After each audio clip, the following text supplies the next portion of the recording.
This podcast is part of the Michigan Sports and Entertainment Podcast Network. Go to michigansportsandentertainment.com for more great podcasts. Look out, Larkin's wide open. There's the pass. He's in the clear. Scores! Dylan Larkin!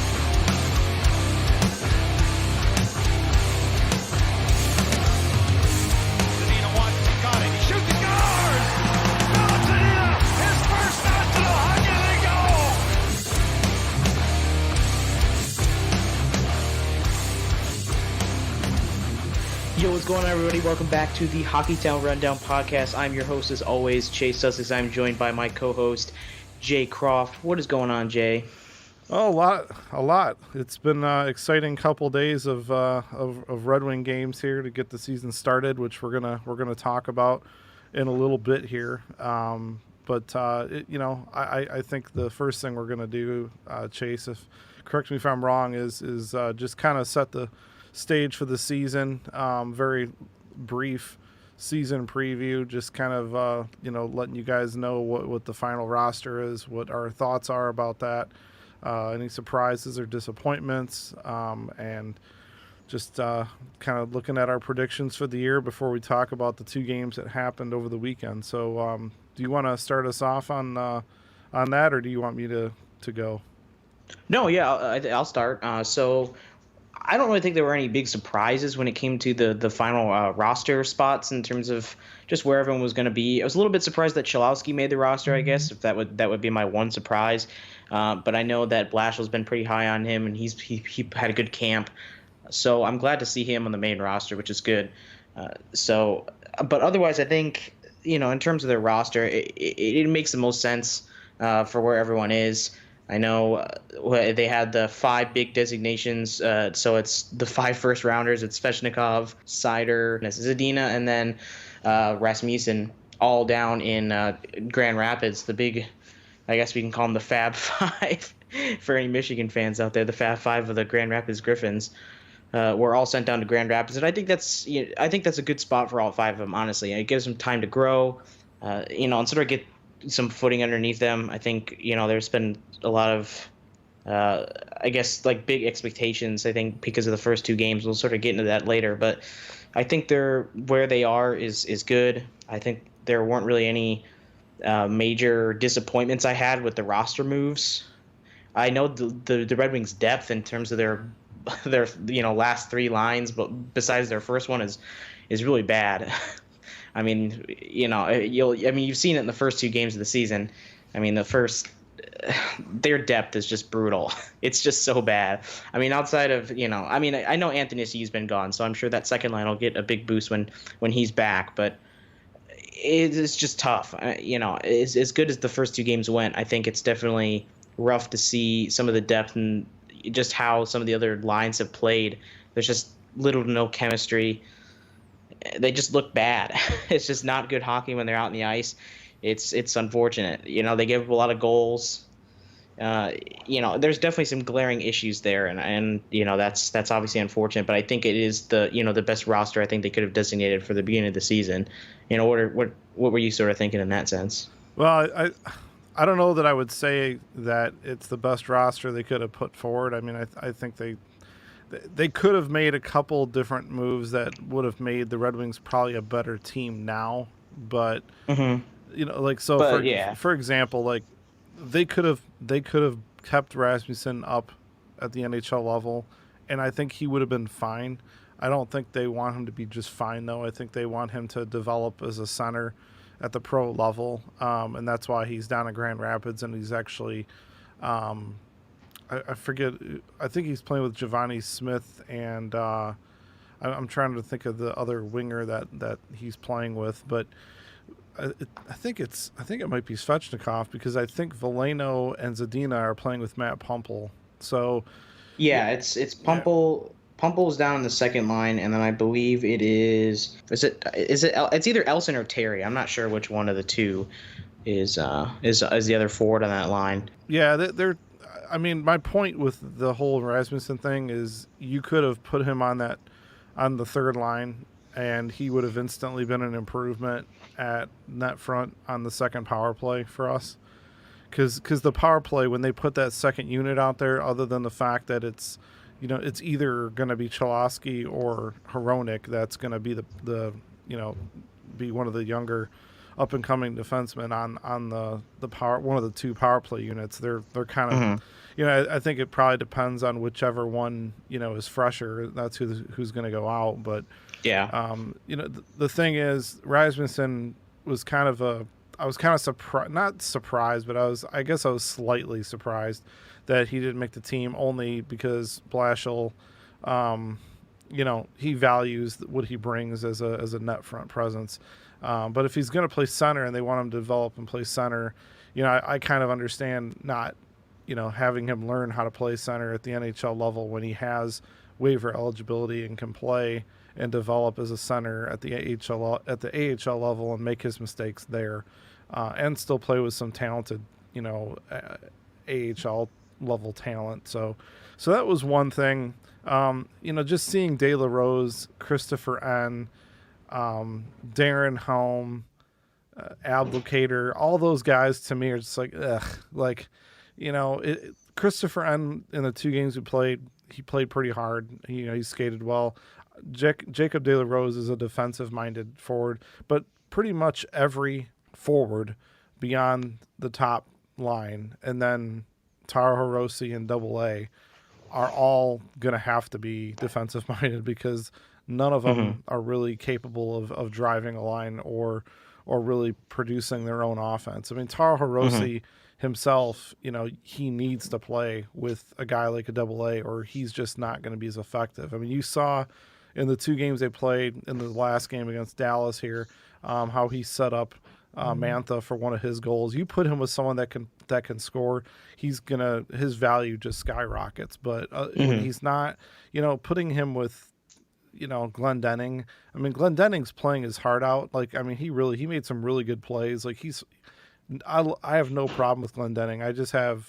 I think he needs to be put in the right spot. So the guys that they have beyond the first line, it's kind of scary when they're out there, because they tend to turn the puck over. They can't maintain possession in their zone. They're not as fast as skaters, and they don't think as quick, and it shows. So you put that out there in addition to a defense that we all know, is being rebuilt. It makes for some scary moments. I mean, the Nashville game we saw, they were badly outshot for periods there. Every period they were outshot against that Nashville game, and it's that first line, man. That first line is driving this bus, and if any one of those 3 guys gets hurt and it ruins the chemistry of that first line, this team is pretty much a couple injuries away from being pretty much on equal footing with the cellar dwellers of the league. So this team has the roster, the way they've made it up. To me, this is a roster where, we pretty much know what it's going to be. It's going to be excitement every time that Larkin line is on the ice. When Athanasiou is healthy and he's playing with Taro Hirose, there could be some secondary scoring opportunity there. Hopefully that'll make the second power play better, but otherwise it's like one high-end NHL line, and right now without Athanasiou, it's 3, borderline fringe NHL players. I mean, Ernie, I liked Ernie. I think, as part of the off season, Steve Eisman brought in Adam Ernie from Tampa Bay for a 4th round pick, and I've liked what I've seen from him in camp, preseason, and the first 2 games. So I have no problem with him. I thought he was a good player, but just talent level as far as skill and scoring, the real deal secondary scoring is in on the west side of the state, playing in Grand Rapids right now. So that those guys are being developed, and I understand it. I'm a little disappointed that, like I said, we're not seeing Zadina up here, but I don't think he really earned a spot. Based on what I saw in the preseason, I thought he played hard, but I think he needs to get that confidence level up. And on defense, Cholowski, you said that was kind of a surprise to you. A lot of people kept saying that he had a great camp and preseason again. I don't argue that. I just didn't notice him as much. Like I guess I didn't see any like reason to not put him on the roster, but I didn't think he jumped out. Like I thought Sider was more impressive to me in what I saw than Cholowski, but Cholowski didn't. I don't think Cholowski made any big mistakes or did anything to hurt his chances. And I think they are kind of trusting that he learned what he needed to in Grand Rapids, and he truly can help on the power play. He's got the hockey IQ, the skating, and the smarts. The ability to help that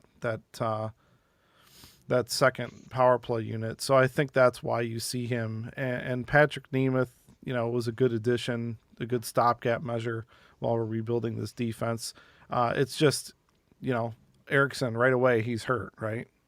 Mm-hmm. Do you know anything about his injury or anything like that? Like, do you have any idea about how long he could be out? Have you heard anything on that? All I've heard is the fact that it's a lower body injury. I haven't really heard too much on his timetable. Because he's got a lingering hip issue, doesn't he? Yeah, it's the hip. Yeah, it's the same hip issue. I'm not really sure how long it's necessarily going to hold him out.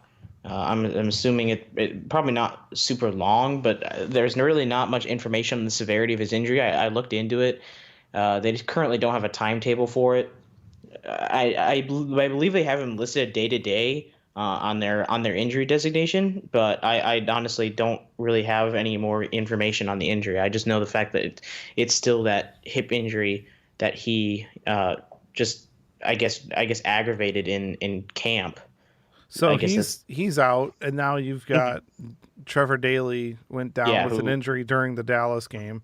So more than likely, we're going to see Madison Bowie play his first game of the season against Anaheim this week.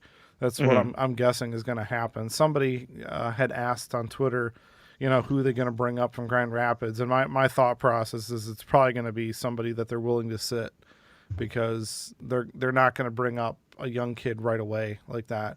There's no reason to. I mean, they haven't had the whole purpose of sending, all those young kids down to Grand Rapids is really Yzerman is trying to do here what he did in Tampa, where he built Syracuse into like a powerhouse type AHL team where it was mostly younger guys that grew and played together and won together. And that's what he's trying to do here versus having a more veteran-led team. So there's still veterans down at Grand Rapids for sure, but overwhelmingly the guys that are going to be counted on to lead the team are going to be the young players, which is what you want. That's really what they should be using the AHL team for. So I don't think you're going to see them bringing up a Sider or even a Koski or a Hicketts. Hicketts, if he goes up, he's got to clear waivers, and he didn't really prove. He didn't. I thought he looked good in camp, but he really didn't do anything in the preseason to help himself. And he's definitely not more deserving of a chance to play than Sider or Koski. So I think sending a young kid up there that hasn't really proven it yet is not the message they want to send. More than likely, you're going to see somebody like a McElrath or a Lashoff come and play as be the seventh defenseman, and Bowie will probably step in. That's probably what's going to happen. Would you agree with that? No, yeah, I agree with that. That makes most sense. And that's sort of what I meant in terms of when I said, the Red Wings have in my opinion, I guess they have their best roster up right now, just because in terms of development, I feel like they have the right players down in Grand Rapids, including Rasmussen. That's just me, but I do agree. I think a guy like Hicketts or McElrath or someone like that is going to be sort of that seventh defenseman that the Red Wings end up calling up and sort of serving in that role. I heard nothing about Daly's injury. I saw something about it during the game, but I don't have any sort of info on that. But for those two for Eriksson now and Daly to be injured, it's tough. The Red Wings defensive core is already pretty slim, so I agree. You'll probably see a guy like Hicketts or Lashoff or something like that called up to the main roster just to sort of be that seventh defenseman, in that filler role like you mentioned. I think that's smart. You're not really going to see any big call-ups As Not much as now. I'd like to see them, not now. I mean, as much as you'd like to see them, you're just not going to. It's just how they're going to run things. Obviously, Yzerman sort of preached patience in that sense, and I really don't think you're going to see a whole lot of anybody unless they truly deserve it, or the Red Wings are hurting for depth on the main roster. Like, if barring any injuries, I don't really think we're going to see any big call ups. So that's just where I'm at with it, and I'm sure that you're in a similar position and a similar mindset. Yeah, in terms of that. I agree, and even like today, like we saw in the game against Dallas, which we're going to get to in a minute. He went down late in the game with a puck to the face.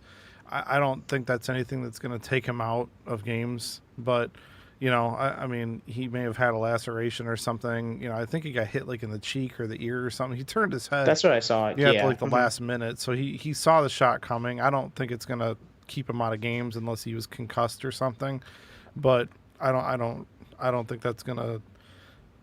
Excuse me. I don't think that's gonna warrant them calling anybody up. And if they do, guys, don't get alarmed. I know during the season sometimes we all get kind of ticked off when we see that somebody gets injured and the guy they call up is another grinder or something.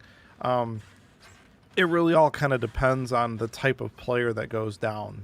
So if Adam Ernie gets hurt, they're not going to bring up Philip Zadina to fill his spot, even if Zadina is tearing it up, because what center is Adam Ernie playing with right now? He's playing with Filppula or I believe it's Filppula I believe it's Filppula on the third line. Yeah, so if Veleno and Zadina are tearing it up in the AHL by mid-season, they're going to keep him there unless something happens where, like, they lose Larkin and Bertuzzi or something like that. I mean, it's not going to happen. So I don't think we need to overreact or anything like that based on what the roster is today.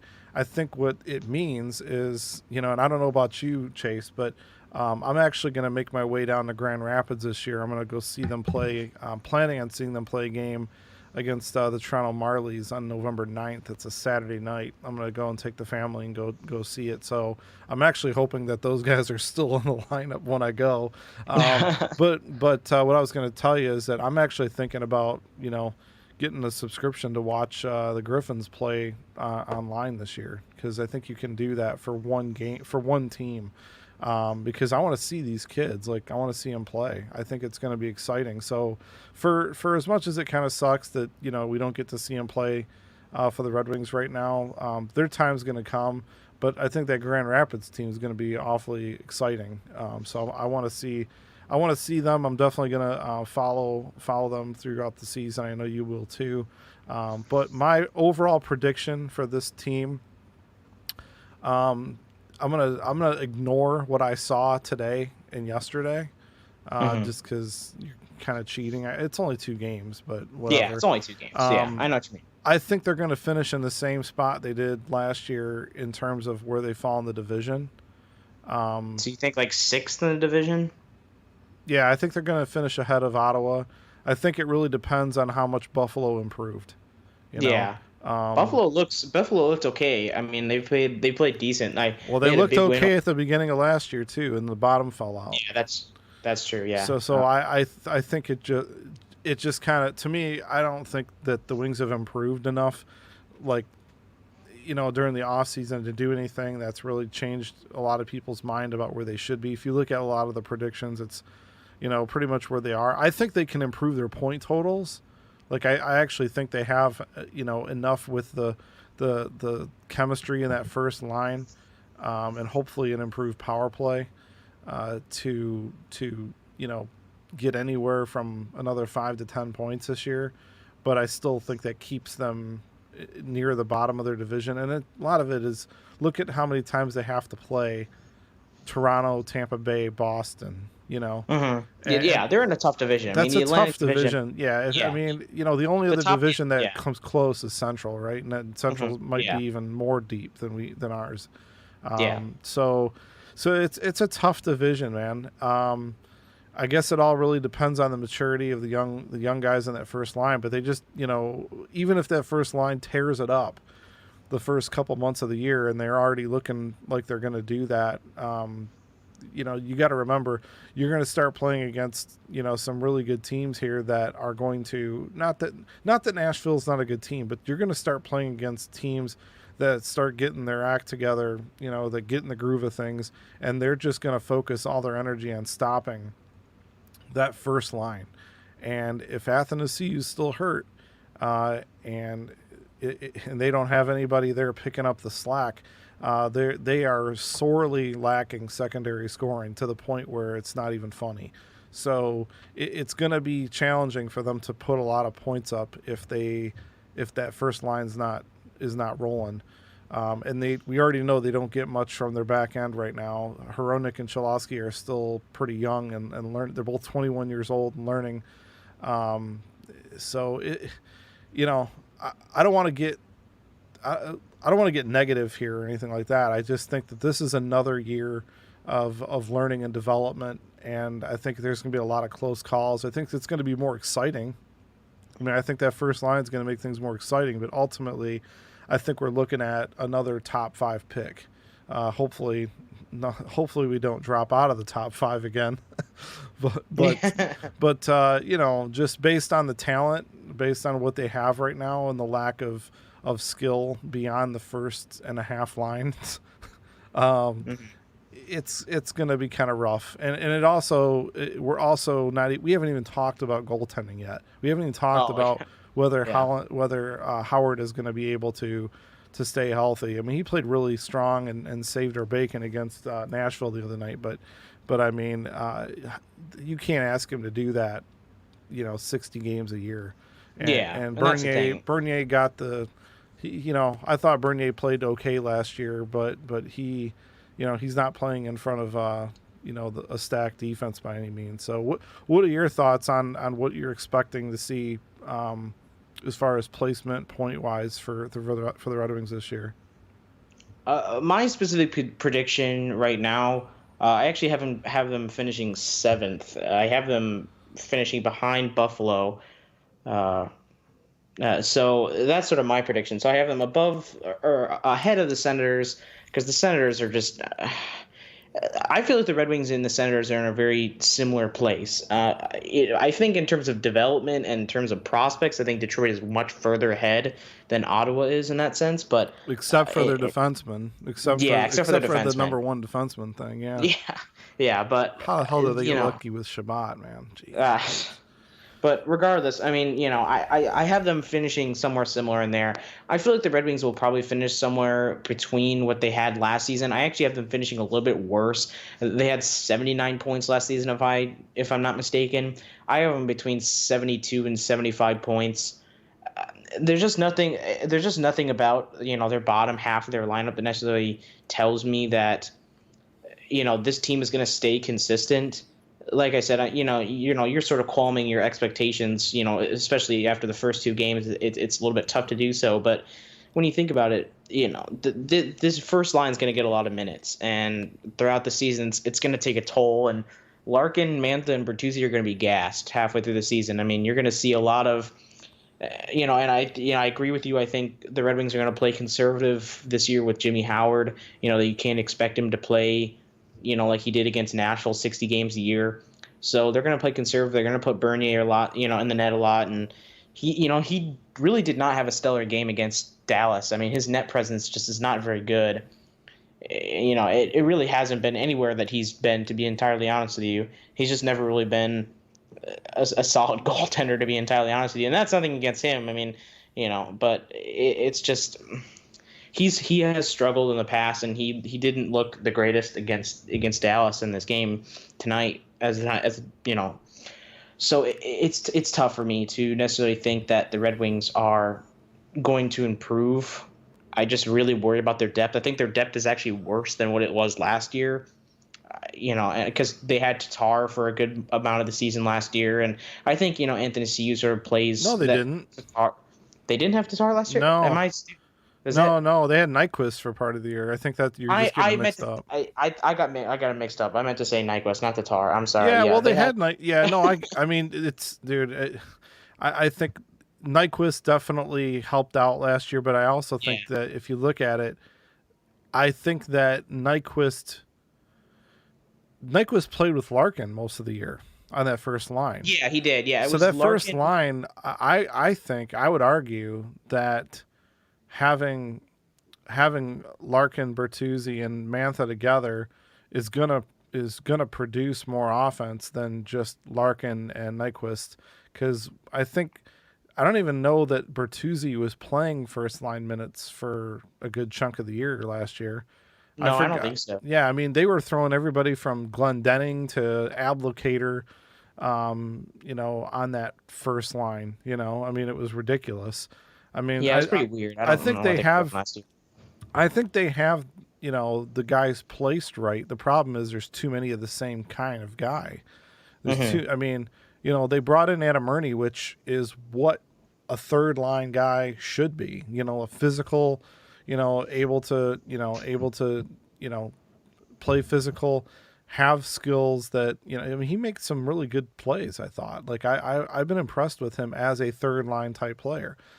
That's what you hope to get out of your third and fourth line. The problem is that you got guys that are, making a gajillion dollars right now that are 30 plus years old that are not effective at that role. I mean, at one point during the game, I mean, you could have thrown out a 2008 line, with Helm, Ablocator, and Philpott out there. I mean, that line would have been great in 2008, but it's 2019,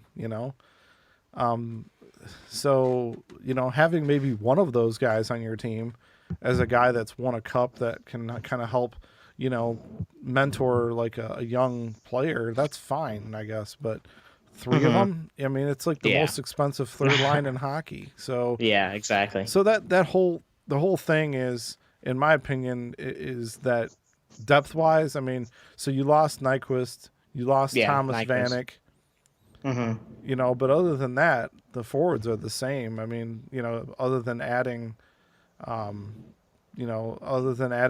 what's his face to the team, Ernie. Yeah, I mean, so it's really almost the same set of forwards that they had last year. It's really,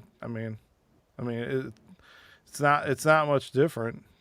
So you just think in general, like the depth in general is worse than last year, and that's why they're going to finish worse.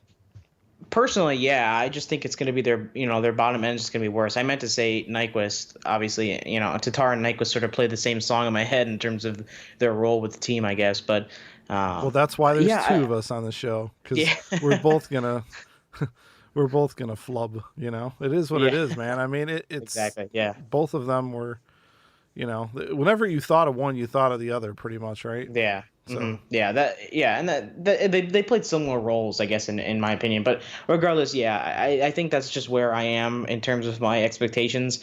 Their depth does look very similar, and I think that's, I guess, the issue. They've done, they really didn't do much in terms of additions. They just sort of stayed put, and the Atlantic only got better. And I think that's to the point where I think they're just in a more competitive division this season, and I just think they finish a little bit worse just because of where they stand in terms of their depth. I guess that's where I would agree with you on the depth thing being worse is like my point about Rasmussen. Last year he was a rookie, but he was, mostly effective in what they asked him to do. Which is mostly staying in front of the net and deflecting shots. I mean, that's what he was doing. That's really where they had him going. And like I tweeted about this during the game. I mean, other than Tyler Bertuzzi, they don't have anybody that's really effective at doing that. I mean, you're not going to ask. They've taken Mantha off the net front presence position for the power play, and now he's on the point pretty much, right? Or off the wall. I mean, he's pretty much ripping shots from the point. So, Bertuzzi's now doing that and doing it very effectively. They don't really have anybody else to do that, so they'll throw Ablocator out there from time to time. It's like, oh my gosh, please shoot me now, So I do think that like they do lose that aspect. So ultimately, where do you see him finishing pretty much where I see him finishing, right? Ahead of Ottawa, but behind everybody else in their division. Yeah, that's pretty much my prediction for that. I don't. That's just. I just don't really see them doing any better than that. It's hard for me in my mind to, even after seeing the first 2 games of the season, I just find it difficult for me to think that this team stays consistent. That I think that's going to be the most important thing is consistency, and I just don't think they can keep it up. It's very top heavy, obviously in their first line, and I just think they have a bad night and everything crumbles down. Like you were saying, this team's a couple injuries away from being a cellar dweller, so it's tough. It definitely is. But I'm not necessarily opposed to another top 5 pick. I think the Red Wings need it. I don't really think the Red Wings are in any urgent. They're not in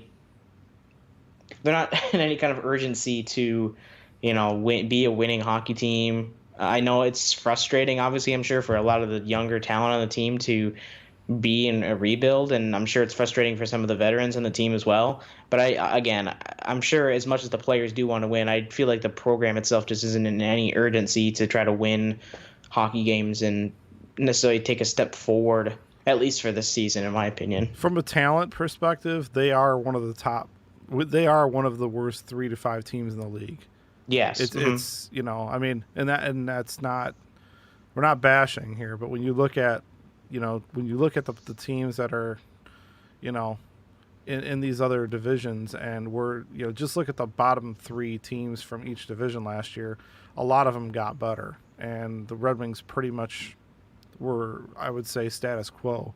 I mean, and that's just even assuming that their young kids take it up another notch this year. That's great, but I mean, again, it's the whole thing of beyond that first line, what do they have? And people can argue that about some of the other teams out there, like the Flames, for example. They did an amazing job last season with an amazing first line, but they had a lot more going for them, lines 2 through 4, than the Wings did and do now. Yeah. So anyway, so we both see them coming in around the same place. I want to see. I mean, I would love to be surprised and see them, do better, and it'd be great to see them in the playoffs again. But I just do not see how that's possible this year. I would love to see them get another high pick, but I'd love to see Mantha get 40 goals, 30 to 40 goals this year. I'd love to see that first line absolutely just dominate, and I'd love to see Cholowski and Hronek cement themselves as the 2 best defensemen on the team. And everything else is gravy. My biggest concern is honestly going to be what that defense looks like, and like what's going on the D, and what happens at the goaltender position, because we all know Howard is just he's getting up there, and it's he's always had injury issues. So how many games are you going to get out of him? So exactly. So I think that about wraps it up for our kind of season preview or predictions here. Let's get into the games that have been played so far. The Red Wings didn't play a game until Saturday.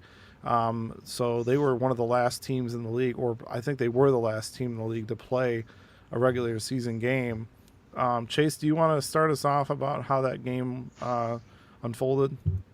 Yeah, I'd love to break it down. So I think it was a really strong game overall. It was a little bit sloppy on some ends, but I think this was the day that we first sort of started to realize that this first line really might be legit.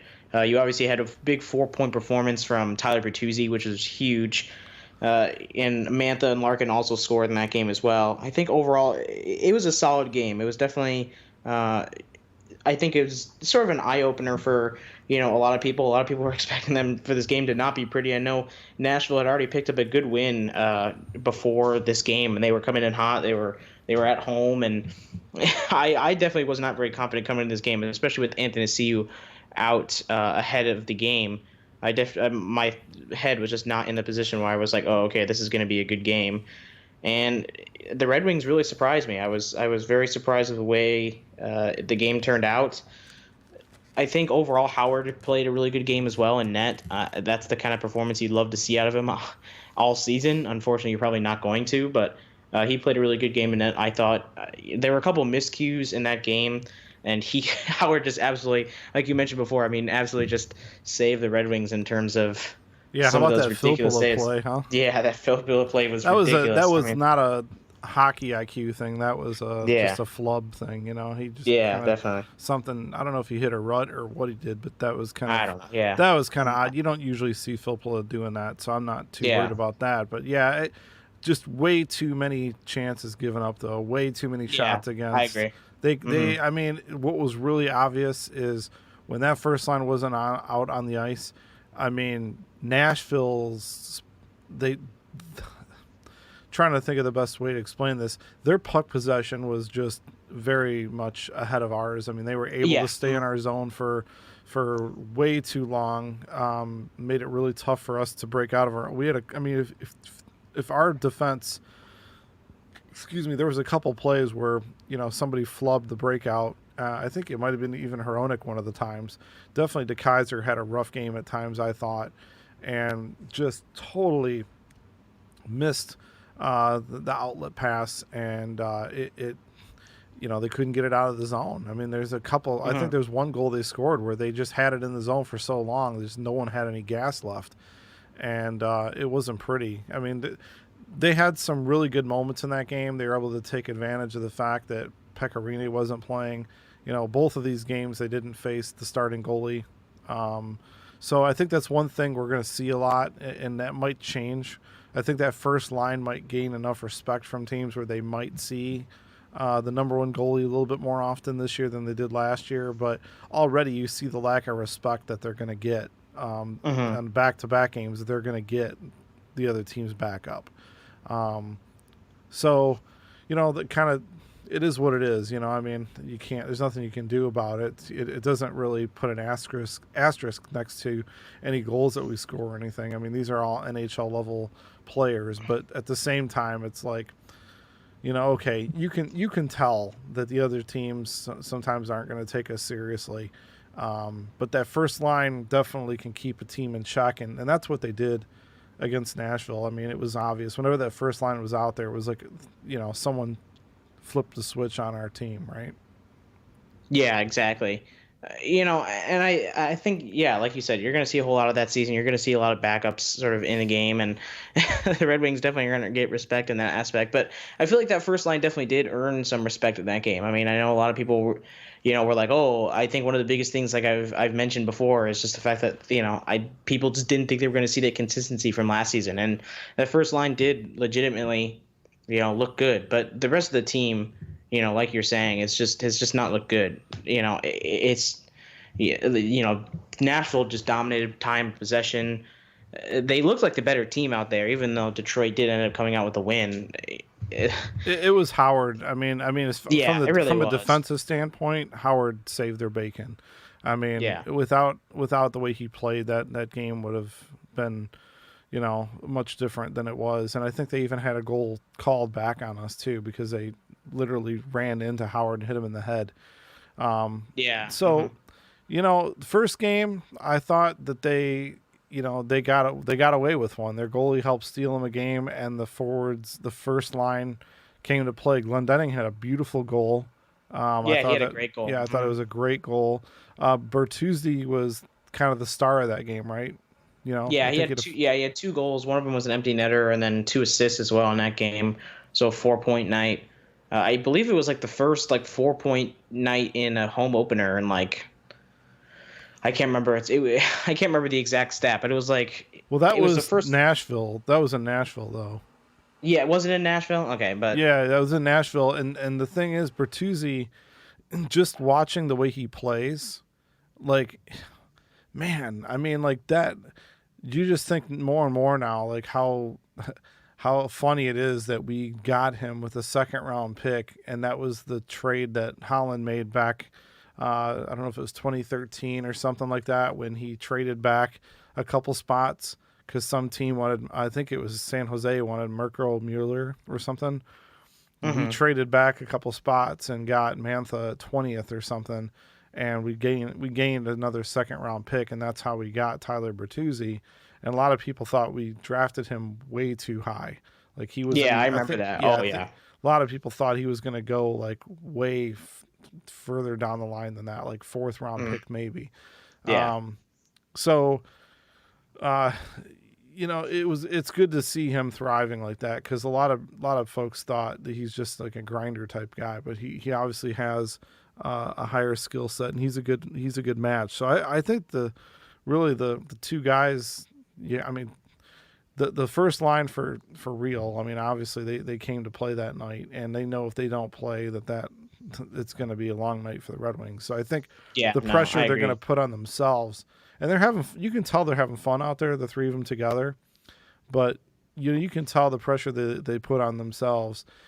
They know that if they don't score, the team's not going to win. That's just the way it is. They don't have. I mean, if Athanasiou's out there, you got a little bit better of a chance of getting some goals when they're not out there, but he's not. So I think they know that. So they're playing their butts off.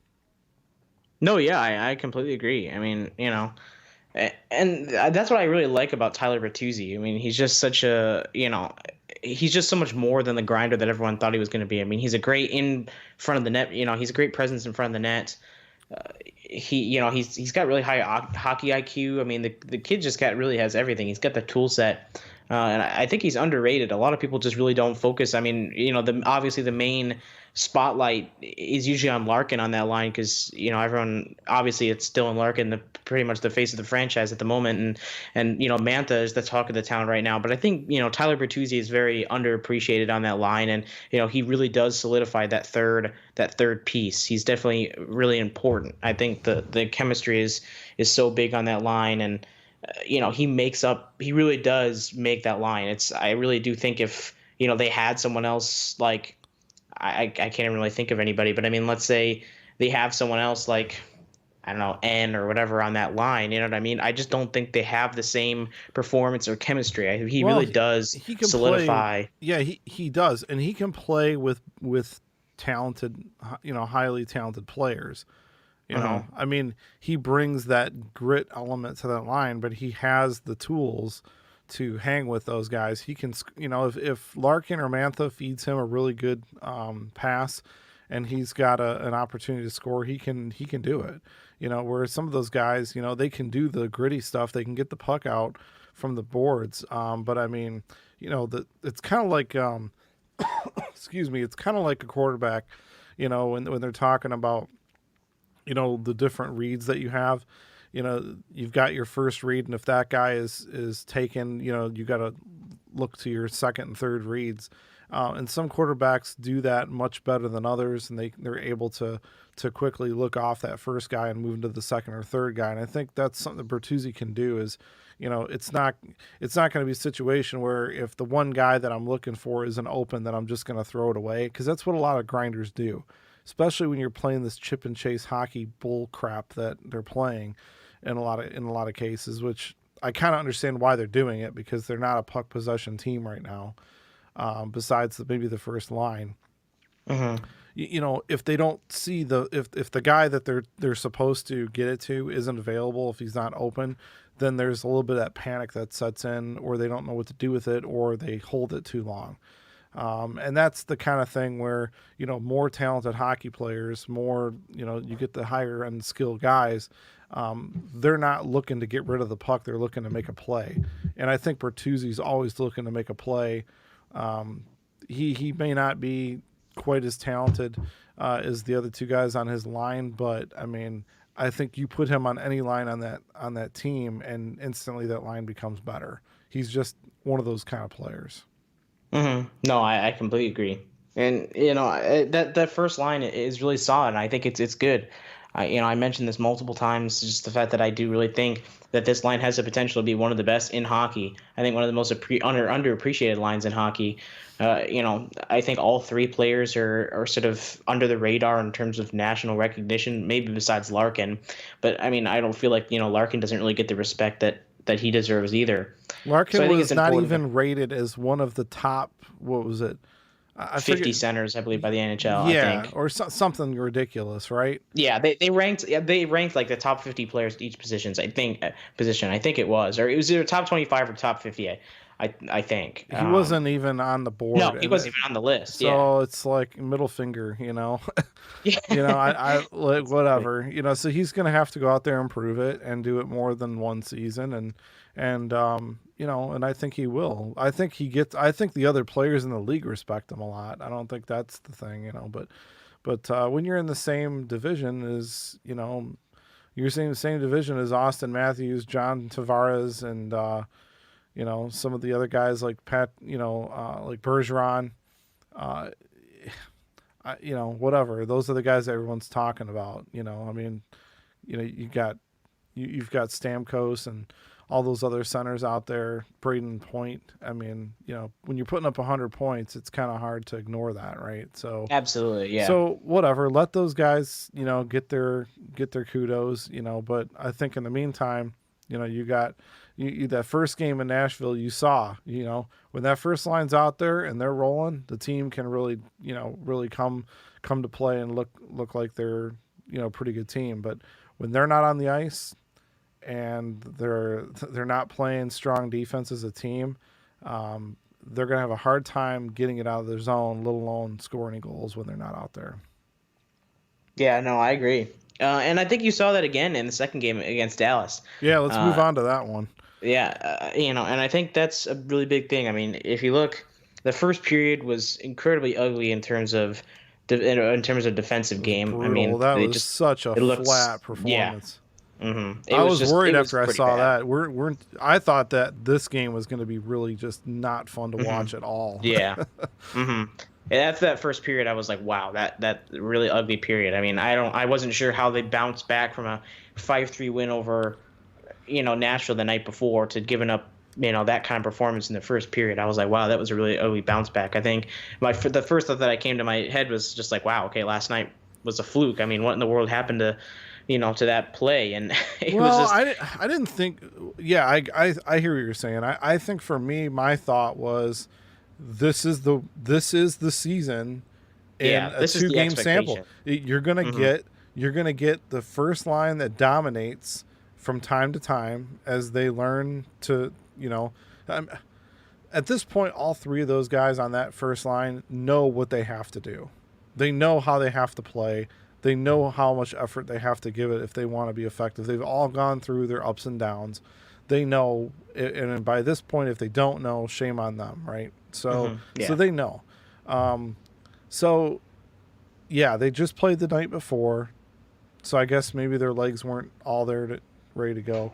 But what I was thinking was like, well, this is kind of what we're gonna get. We're gonna get one game where they, when that first line is humming and they can fight off the tight checking and the constant pressure they're going to get from the other team trying to shut that line down. When they can get through that, they're going to be dangerous. They're going to be able to score some goals. When that doesn't happen, they're screwed. They're screwed. They are royally screwed. And that's exactly what happened in that first period. But luckily, it was more of just finding their legs. And once that first line started humming again, the other lines didn't really play like they weren't like getting a lot of scoring chances, but they were able to keep the puck out of the zone better. They were able to break it out better. You could see the fight was coming back. Like the players were playing with more heart, and they were pushing the pace a little bit more than they had in that first period. No, yeah, I agree. And, and I think, that's obviously responsible for one player, and that player's name is Anthony Mantha. Otherwise known as the Flying Frenchman, courtesy of one Dylan Larkin. I love that. I love the Flying Frenchman. I thought that was hilarious. Such a great name. Great. It's so great. And, I mean, it's the level of chemistry. I just love that they, are able to just generate that kind of offense. I mean, Mantha is definitely going to be someone who's kind of interesting when it comes to, contract time, because obviously he's an RFA after the end of the season. You know what? I love it. No problem. You score me 40 goals, I'll give you a nice big fat contract. Oh, I'm not. Yeah, I definitely not arguing about the fact. Yeah, I'm not arguing anywhere near the fact. Because he's going to get a fat contract regardless. Oh, yeah. So you might as well. He's going to get a big contract, but I just think it's the way. What's interesting is just the fact the way they might have to structure it around, because Larkin's contract is obviously there. And, do you think It's a good deal. I mean, it's a good deal. It is a really good deal, but it's just where do the Red Wings draw the line in terms of how much money they give Mantha? Because, I mean, obviously, if Mantha has a 40-plus goal season, you have to consider giving him, potentially more than Larkin, which is kind of an interesting thought process, because you're saying, wow, okay, Larkin is is the face of our franchise. Are we really going to give, another guy more money than he is? Yeah, I think he will, and I don't think it's going to be that big of a deal. It all depends on how consistent he is throughout the year. If he puts up 70, 80 points, I mean, he might get a very similar deal to Larkin. They might try to lock him up for around the same period of time. I mean, I don't think Mantha, like, the thing with Mantha is you've already heard him talk, like, he could have gone after a bigger deal the other year, and he wanted a prove-it deal. He wanted, a shorter deal with not as much money to prove that he was, more, he was capable of doing more than he had done the previous year. So, he's had 2 years of scoring 20-plus goals and being shy of 30, with injuries being the main reason for that. I think now, he's got that confidence level. He said in an interview today, actually, that he has a confidence level equal to what he felt when he was in his last year of juniors, when he scored 80 goals in 80 games. He said he's never felt like now he feels like he truly understands how he has to play, how much he can use his body to kind of force his will on people and, like, push forward. Like, you saw that goal he scored against Nashville, the one where he scored on his backhand where he had guys draped all over him. Beautiful goal. Yeah, I mean, that you don't even make that kind of a play if you don't feel confident like he does. I mean, that the Anthony Mantha, a year, 2 years ago would have probably turned and went the other way and looked for another guy and passed it off. But he's like, hell no, I'm good. I'm going to the net, man. And that's the thing, is he even said that he feels more comfortable and confident now about his ability to get to the net, like to get to the front of the net and push his way through. The dude's 6'5", man, 200 plus pounds. He's worked on his shot. I said it before. I said it during one of our episodes. I think he's going to have a big year. I mean, he looked really, really good in the world championships. He looked dominant during the camp and preseason. So, kind of hoping that now he's turned that corner where he's like, okay, they're depending on me. I'm getting big minutes. And the dude goes out and scores 4 goals. And guess who is in front of the net helping him out with screening the goalie and doing that net front thing that we talked about? Tyler Bertuzzi. Yeah, exactly. So and not as big of a game for either Bertuzzi or Larkin. Obviously, Mantha was sort of the big, I guess, star of the show in that game. Hronek also had a really good game. I noticed he was one of the stars of the game. No pun intended. But, I thought he played a better game than he did in Nashville. Yeah. I thought he played good. And he made some really good plays. But, even he flubbed a couple. And I think Cholowski had a pretty bad giveaway the night before. But dude, they're going to make these mistakes. Yeah. They're going to make them. Let them make them. Let them make these mistakes now, and the games don't. I mean, not that they don't mean nothing, but I mean, they're not contending for a championship or a playoff spot that much even right now. So, no, yeah, I agree. I'm not, at this point, there's nothing to be gained from Cholowski playing in Grand Rapids. So it's good to see him up. It's good to see Hronek up. But you're gonna. Dallas right now is 0-3. It's very early. But Dallas got some good players on it. Pavelski's always giving the Red Wings a hard time. But again, backup goalie, right? Does this happen with Ben Bishop in the net? Who knows? Who cares? But the point is that they had a really good opportunity to take a 2-goal deficit, and they could have just sat and said, you know what, back to back, we're tired, whatever. But they fought through it, and they took the opportunity to make a game of it, and then they. It was refreshing to see them get the last goal of the game, and end it instead of somebody tying it up and having to go to a stupid 3-on-3 and then the shootout. Yeah, and you saw that a lot last season. I think that was the most disappointing thing, was just the fact that, the Red Wings would almost get, I mean, they'd be ahead early, and then they'd, give up a bunch of goals towards the end of the game and then end up losing in extra time, which is so frustrating. But yeah, so I think it's definitely a breath of fresh air in the sense that the Red Wings, ended up scoring late, and Mantha had a big game. Larkin had 2 assists, so silently a good game, and Bertuzzi had 1 as well. But, I think it's just one of those things where, it'll come down to consistency, whether that line is going to be able to keep up that type of goal scoring capability. I do think they have the potential to do so. Like I said, I think the line is very underrated, and I think they'll get some more attention if they continue to produce. And they're going to get better. They're going to get better. They had a play. They're still so young. They had a play against, Larkin had a kind of I don't want to call it a mishap, but that line had been out there for quite a while. I think Hronek was pinching to try and keep the puck in the zone, and something happened, and Seguin came away with it. You had Larkin skating backwards, and then, he went to turn his hips, and then as soon as he did that, Seguin just ripped right past him. Now that's a forward playing against another forward, had better position on him. But, in the future, Larkin probably learns, how to use his stick a little bit more effectively to poke the puck away. I don't know. I mean, I don't really know whose fault that was. I don't know if that was just a poor judgment call on Hronek's part. I saw DeKaiser try to do a slide thing, which is, I have to bring this up because I thought this was hilarious. Earlier in the game, it might have been the first period. I don't remember.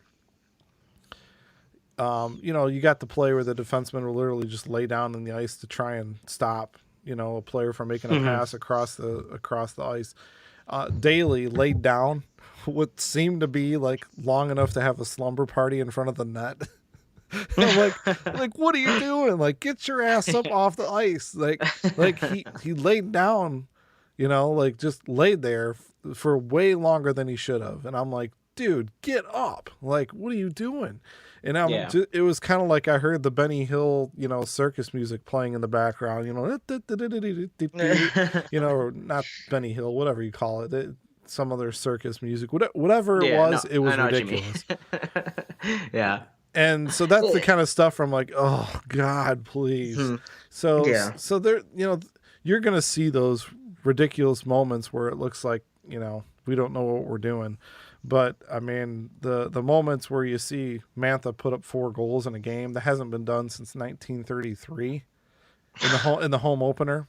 That is, last time 4 goals were scored by a Red Wings player was in 2011 against Ottawa by Johan Franzen, who seemed to have Ottawa's number pretty good back then, because I think he did that more than once to them.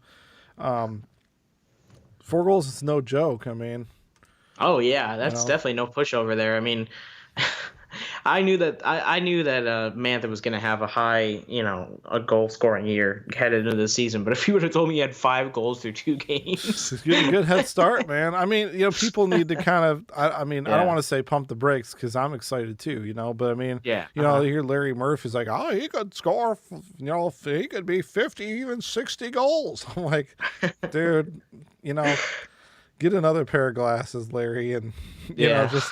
I don't know. I love Larry, but still, man, let's kind of chill out. I mean, on that talk, I mean, let's get to 30 first, right? Because I definitely think I think honestly, I said this before, I still think Mantha is the most offensively talented player on the team. In the franchise. I mean, I think, he's the kind of guy where I think Zadina's got a lot to learn from him. I mean, I'd love to see Zadina get his confidence where Mantha's got his at. I just hope it doesn't take as long because he's got that same thing where it's like, man, once his confidence is going, dude, he's just gonna feel I think Mantha gets on the ice right now and he's like, dude, I'm scoring 2 goals at least tonight. I'm not you heard him in the after game interview with Mickey Redmond. They asked him something about did you set a goal for yourself this year? How many goals you want to score? And this year he said, not really. I didn't, I just wanted to come out and, blah, blah, blah, the same cliches that they always use. Right. Where in the past, he'd always kind of said, I want to hit 30 or I want to hit this. Like, he's not, I don't know. Clearly he's got a little bit of a different thought process this year, and it shows. Yeah, no, I agree. And I think that's good. And I think thought process. I actually do want to touch on this before, because someone tweeted at us about this, and I think this is really interesting. I responded to them. I just think it's crazy how much he's sort of changed. The person tweeted us. It's Red Wings Guru on Twitter. He said 8 shots on goal and 50% shooting percentage is an indicative of hard work and an attitude change, and it's exciting to see. And I completely agree. If you look at Mantha a couple of years ago, I mean, this is a guy who was very similar to Philip Zadina now, in the fact that he wasn't a very confident hockey player. He was very down on himself. And I think you touched on this before. He wanted to sign that sort of, make it or break it type of deal, that short-term thing, and to show that he was sort of legit. And I think that just goes to show his character and sort of how his confidence has grown over the last couple of seasons, and just the fact that a quick attitude change and just the way he approached his game completely just turned around the way his impact with the team. I mean, there were a couple of stupid comments made by, I think it was Holland or Blashill or whatever. They were just like, oh, he's not developing properly, and it's like, it was completely a mindset thing, And I think it was just such a foolish comment, because just look at where Mantha is now in his career. Just the fact that he's just progressed so much in his career, and I think that's so important. And I think that's the kind of thing we want to see with Zadina, is just that big confidence boost, and just the sense that just a quick attitude change. I mean, he's just so hard on himself, and Mantha's the same way, and Rasmussen's the same way. They're so hard on themselves. They're they're very business oriented hockey players. They're sort of nose to the grindstone. Have to be perfect type of players, almost to a flaw. And I love that. I mean, that's great character, but it's just one of those things where sometimes it does hurt your confidence. And I think that's one thing that Mantha did so well, was just the fact that he was able to sort of overcome that and adjust little things in his game. And he's just a completely different hockey player now. And I think, Rasmussen will turn the tide on that as well. And I think Zadina will too. I think that's important. They just need to figure out the little tweaks in their game that will end up being confidence boosters, and they'll, end up excelling as much as Mantha is right now on the main roster. I think that's just important. Just your mindset going forward too. I think you're right. I mean, he does have a completely different mindset headed to this season, and that's so important for his sort of role in the team. I think he knows what he's doing.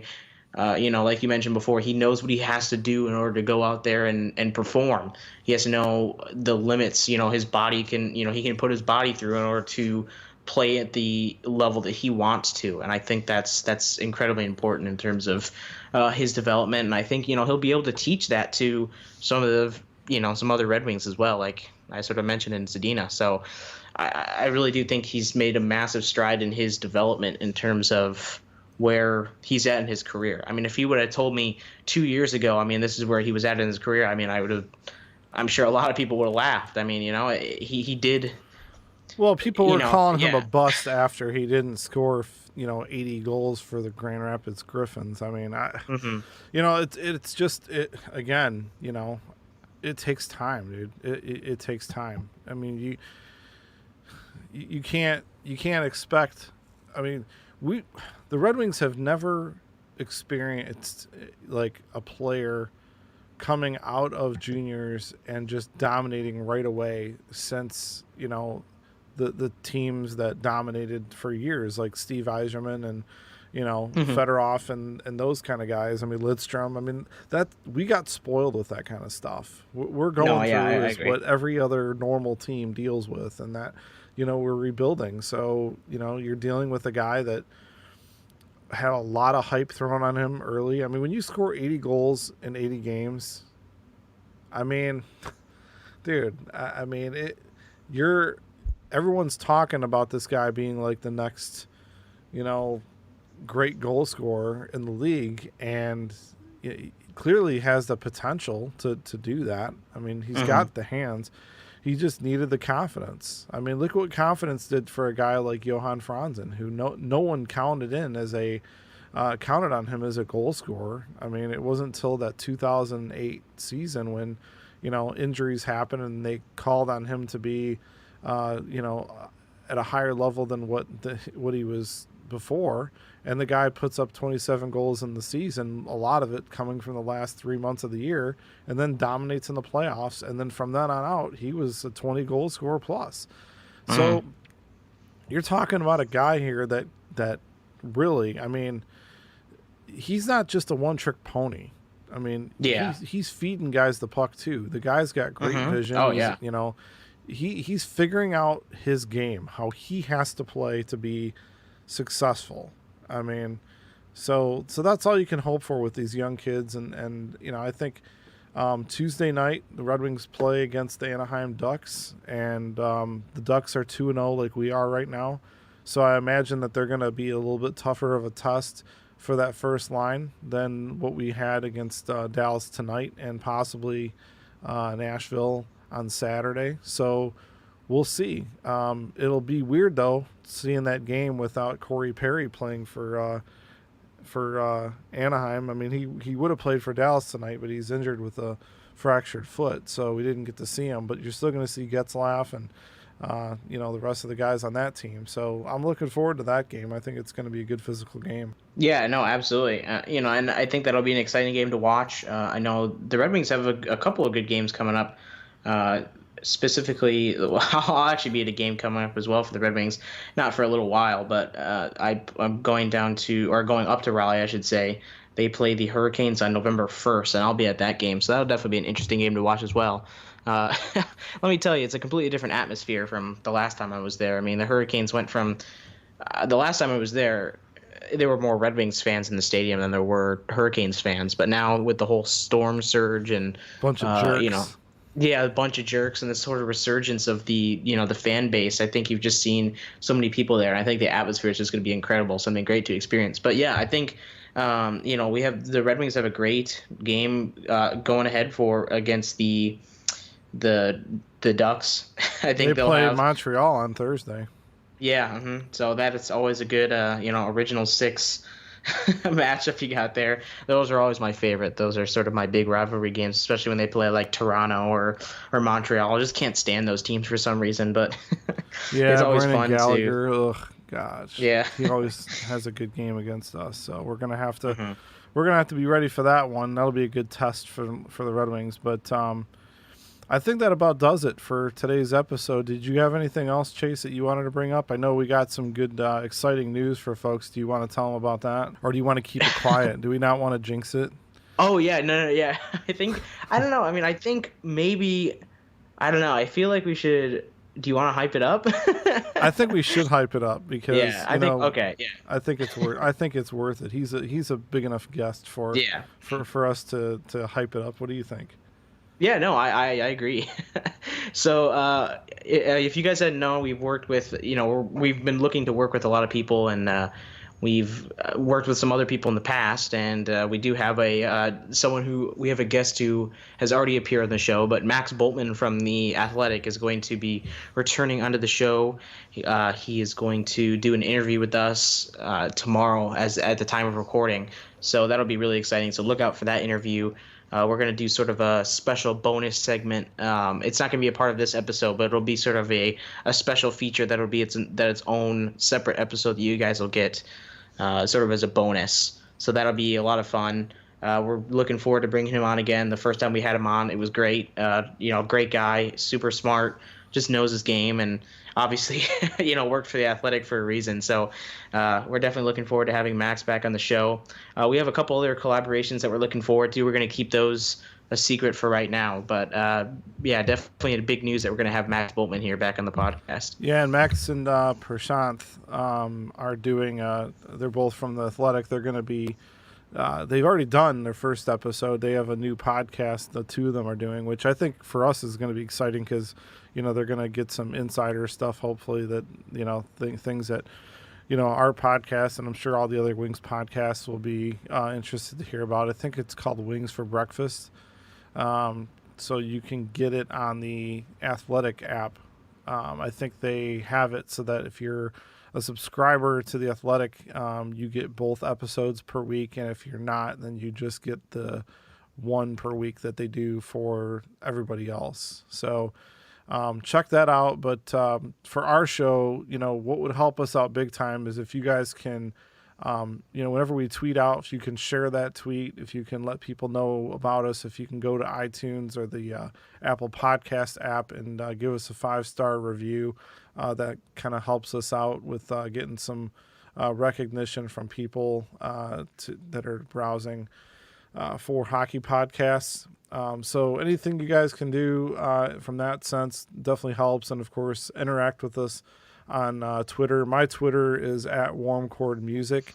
And Chase, what's your handle on Twitter? You guys can find me at Chase Sussex on Twitter. You guys can be sure to interact with me there. We also have another podcast over that I run as well. It's MSE Countdown, Michigan Sports and Entertainment Countdown, that I run with David Rosenberg. So we're going to have a new episode up pretty soon, so look out for that. I know you have a podcast as well, another one outside of this, if you want to talk about that. Yeah, sure. Really quick. It's called Movies, Music, and Beer. So if you like any one of those three things, or you just want to hear two dudes that have a long history between the two of us busting each other's chops, it's worth it. It's fun. We're kind of doing a lot of horror movies right now, but I'm sure that'll change a little bit as we get past Halloween. So so far we've done It Chapter 2, we've done the movie Get Out, and we've done the new Child's Play. We're getting ready to do some science fiction stuff pretty soon. I think our next episode is going to be about that CGI movie Alita Battle Angel, which was pretty sweet. So we're going to touch on that, and we're going to do some other horror movies here before Halloween. So check us out. We're pretty much everywhere podcasts can be found. So, I think that'll about do it. Chase, thanks for jumping on tonight after the Wings games. I think it was cool to finally be able to do an episode right after a game for a change. I know that's something I'd like to try and do again. So. Yeah, absolutely. Yeah, definitely nice that we could be a little more positive on this episode. For sure. Following a good couple of games from the Red Wings. So I think that's all from us this week, and we are going to sign off. Have a good one, guys.